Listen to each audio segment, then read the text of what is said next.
அனைவருக்கும் மனமார்ந்த வணக்கங்கள். சற்று முன் கலைஞர் மகளிர் உரிமை தொகை ரூபாய் 2500 உயர்த்தி வழங்குவது குறித்த அதிகாரப்பூர்வ அறிவிப்புகள் தமிழக அமைச்சரவை கூட்டத்தில் விவாதிக்கப்பட்டு விரைவில் தாக்கல் செய்யப்படவுள்ள புதிய நிதிநிலை அறிக்கையில் இடம்பெறும் என்ற தகவல்கள் கிடைத்துள்ளது. விடுபட்ட புதிய பயனாளிகள் மற்றும் உரிமை தொகை இதுவரை கிடைக்காதவர்களுக்கும் இந்த தொகை சென்றடைவதற்கான நடவடிக்கைகள் மிகவும் தீவிரமாக மேற்கொள்ளப்பட்டு வருகின்றதாம்.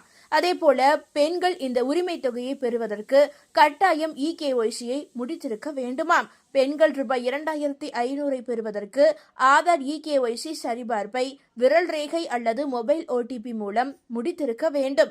மேலும் உங்களுடைய ஆதார் அட்டை வங்கி கணக்கோடு கட்டாயம் இணைக்கப்பட்டு இருக்க வேண்டும். அதாவது இந்த இகேஒய்சியை நீங்கள் ரேஷன் கடையின் மூலமாக முடித்துக் கொள்ளலாம். உங்கள் வீட்டில் அருகில் உள்ள ரேஷன் கடைக்கு நீங்கள் நேரடியாக சென்று உங்களுடைய இந்த இகேஒய்சி வேலையை இன்றே முடித்துவிடுங்கள். ஏனென்றால் இகேஒய்சி முடிக்கப்பட்ட ரேஷன் அட்டைதாரர்களுக்கு இந்த உரிமை தொகை கிடைப்பதில் தடை இருக்காது என்பது நிதர்சனமான உண்மை. அதாவது இந்த இகேஒய்சியை கம்ப்ளீட் செய்ய நீங்கள் உங்களுடைய ஆதார் அட்டை, ரேஷன் அட்டை, உங்களுடைய ஆதார் மற்றும் ரேஷன் அட்டையில் கொடுக்கப்பட்டுள்ள மொபைல் நம்பரை எடுத்து சென்று ரேஷன் கடையின் மூலமாக உங்களுடைய இந்த இகேஒய்சி வேலையை முடித்துவிடுங்கள். ரேஷன் கடையில் ரேஷன் ஊழியர் உங்களுடைய கைவிரல் ரேகை அல்லது கண் கருவிழி மூலமாக உங்களுடைய இந்த இகேஒய்சி வேலையை சரி செய்து தருவார், அதாவது சரிபார்த்து தருவார். அதே போல யார் யாருக்கு இந்த உரிமை தொகை கிடைப்பதில் முன்னுரிமை வழங்கப்படும் என்றால், குடும்ப தலைவிகளாக கருதப்படும் பெண்களுக்கு, திருமணமாகாத பெண்களுக்கு, ஆதரவற்ற கைம்பெண்களுக்கு, அதே போல விதவைகளுக்கு, மேலும் திருநங்கைகள் தலைமையில் இயங்கும் குடும்பங்களுக்கு முன்னுரிமை வழங்கப்படும். இது தவிர மாற்றுத்திறனாளிகள் தலைமையிலான குடும்பங்களுக்கும் முன்னுரிமை உண்டு. தற்போது வரை கலைஞர் மகளிர் உரிமை தொகை ரூபாய் 1000 பெற்று வருபவர்களின் பெயர்கள் மற்றும் இதுவரை வாங்காத புதிய தகுதியானவர்களின் பெயர்களும் தானாகவே புதிய திட்டத்தின் பட்டியலில் சேர்க்கப்படும் என்று தமிழக அரசு சார்பில் தெரிவிக்கப்பட்டு உள்ளது. இதற்கான புதிய விண்ணப்பங்கள் அல்லது புதிய மனுக்கள் தனியாக கொடுக்க தேவையில்லை என்று அறிவிக்கப்பட்டு உள்ளது. கூடுதல் விவரங்களுக்கு உங்கள் பகுதியில் உள்ள இ-சேவை மையத்தை அணுகலாம். அதே போல யாருக்கு உரிமை தொகை கிடைக்காது என்றால், ஒரு சில குறிப்பிட்ட குடும்பங்களைச் சேர்ந்த பெண்களுக்கு இந்த உரிமை தொகை கிடைக்கவே கிடைக்காது. அதன்படி மத்திய மாநில அரசு ஊழியர்கள், பொதுத்துறை நிறுவன ஊழியர்கள், வாரிய ஊழியர்கள் மற்றும் அவர்களின் குடும்பங்களுக்கு இந்த உரிமை தொகை கிடைக்க வாய்ப்பே கிடையாது. அதே போல ஆண்டு வருமானம் ரூபாய் 2.5 லட்சத்திற்கும் மேல் வருமானம் ஈட்டும் குடும்பங்கள், சொந்த பயன்பாட்டிற்காக 4 சக்கர வாகனங்களான கார், ஜீப், டிராக்டர் வைத்துள்ளவர்கள், வருமான வரி அதாவது இன்கம் டேக்ஸ், தொழில் வரி செலுத்தும் குடும்பங்களுக்கு இந்த உரிமை தொகை கிடைக்காது.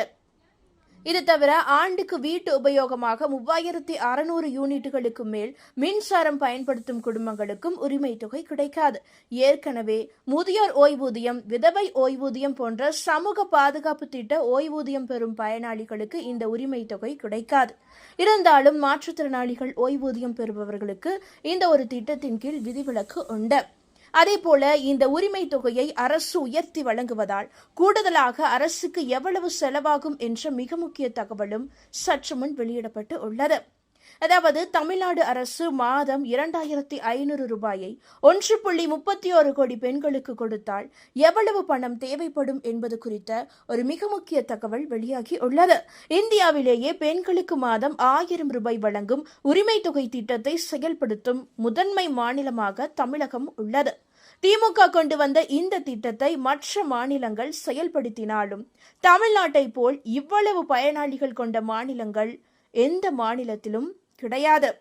திமுக இந்த திட்டத்தை கொண்டு வந்தாலும் முதலமைச்சர் விஜய் இந்த திட்டத்தை தொடர்ந்து செயல்படுத்துவேன் என்று அறிவித்து மே மாதத்திற்கான தவணை தொகையை வரவு வைத்து இந்த திட்டத்தை இவருடைய ஆட்சி காலத்தில் தொடங்கி வைத்து உள்ளார்.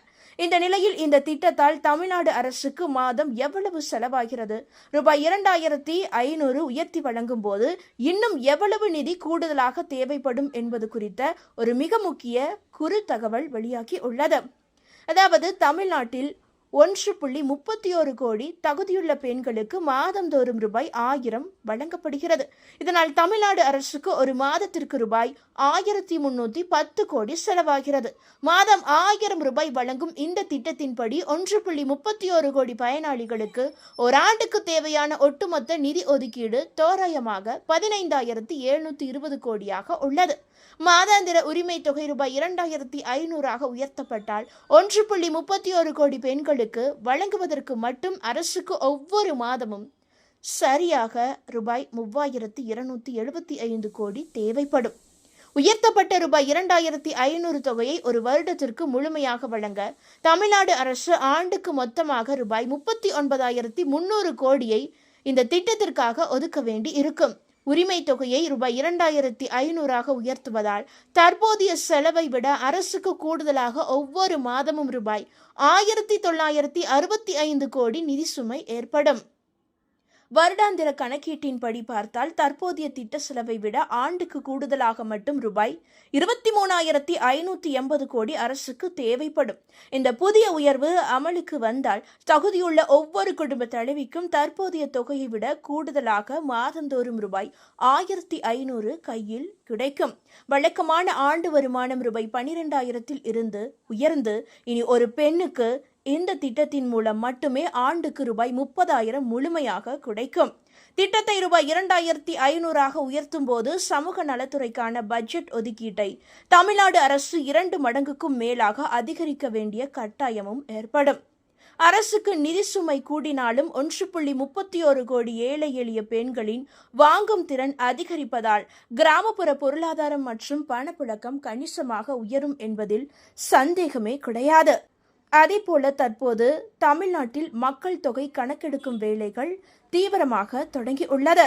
அதாவது நம் மாநிலத்தின் எதிர்கால வளர்ச்சி திட்டங்களை செயல்படுத்துவதற்கு முக்கியமான மக்கள் தொகை கணக்கெடுப்பு தொடங்குகிறது. ஒவ்வொரு குடும்பமும் உண்மையான தகவல்களை கொடுங்கள், உங்களுடைய தகவல்கள் ரகசியமாக பாதுகாக்கப்படும் என தமிழ்நாடு முதலமைச்சர் விஜய் அவர்கள் தெரிவித்து உள்ளார். இது குறித்து அவர் வெளியிட்ட எக்ஸ் பதிவில், நம் மாநிலத்தின் எதிர்கால வளர்ச்சி திட்டங்களை செயல்படுத்துவதற்கு முக்கியமான மக்கள் தொகை கணக்கெடுப்பு தொடங்குகிறது. இது வெறும் எண்ணிக்கை இல்லை, நீங்கள் வழங்கும் தகவல்தான் எல்லா திட்டங்களுக்குமான அடிப்படை ஆகும். எனவே ஒவ்வொரு குடும்பமும் உண்மையான தகவல்களை கொடுங்கள். இணைய வழியில் சுய கணக்கெடுப்பு செய்யலாம். நான் பதிவு செய்துள்ளேன், உங்கள் தகவல்கள் ரகசியமாக பாதுகாக்கப்படும். வாங்க எல்லோரும் சேர்ந்து இதை வெற்றிகரமாக செய்து முடிப்போம். மக்கள் நலனுக்காக மக்கள் தொகை கணக்கெடுப்பு என தெரிவித்து உள்ளார். இந்த தகவல்கள் அனைத்தும் உங்களுக்கு பயனுள்ளதாக இருந்தால் மறக்காம இந்த வீடியோவை லைக் பண்ணி உங்களுடைய ஃப்ரெண்ட்ஸுக்கும் ஃபேமிலிக்கும் இப்பவே ஷேர் பண்ணி விட்டுருங்க. தினம்தோறும் இது போன்ற பயனுள்ள அப்டேட்டுகளை உடனுக்குடன் குயிக் அப்டேட்டுகளா லேட்டஸ்டா தெரிந்து கொள்ள மறக்காம நம்மளுடைய இந்த குட்டி இன்ஃபோ சேனலை இப்பவே சப்ஸ்கிரைப் பண்ணிக்கங்க. நன்றி நண்பர்களே.